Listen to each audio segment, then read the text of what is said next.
Hello friends, last week வந்து tiffin box வந்து plastic tiffin box வாங்க வேண்டாம்னு ஒரு வீடியோ போட்டிருந்தேன். அதுக்கு நல்ல ரெஸ்பான்ஸ் இருந்தது. இப்போ பார்த்தீங்கன்னா நான் இன்றைக்கி போயிட்டு வந்து என் ஹஸ்பண்டுக்கும் என் பசங்களுக்கும் வந்து டிஃபன் பாக்ஸ் வாங்கிட்டு வந்துட்டேன். இப்போ இதில் பார்த்தீங்கன்னா இந்த மாதிரி ஸ்டிக்கர் வந்து ஒட்டியிருக்கும் இல்லையா? இந்த ஸ்டிக்கர் வந்து நம்ம எடுக்கிறது வந்து கொஞ்சம் கஷ்டமாக இருக்கும்.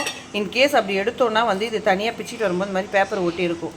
ஸோ இது பேப்பர் ஒட்டாமல் நம்மளுக்கு கிளியராக எப்படி வரணுன்றதை உங்களுக்கு நான் இப்போ எடுத்து காட்டுறேன். இப்போ இந்த அடுப்பில் இந்த ஸ்டிக்கர் இருக்க பக்கம் வந்து லைட்டாக ஹீட் பண்ணிங்கன்னா அந்த ஸ்டிக்கரை வந்து நம்ம அழகாக எடுத்துடலாம். ஸ்டாப் பண்ணி இப்போ பார்த்தீங்கன்னா இதுவே பாருங்கள் எப்படி அப்படியே சுருங்கி தனியாக வந்துருச்சு பாருங்கள். உங்களுக்கு அந்த இது எதுவுமே இருக்காது, இந்த இடத்துல அந்த ஸ்டிக்கர் எதுவுமே இருக்காது.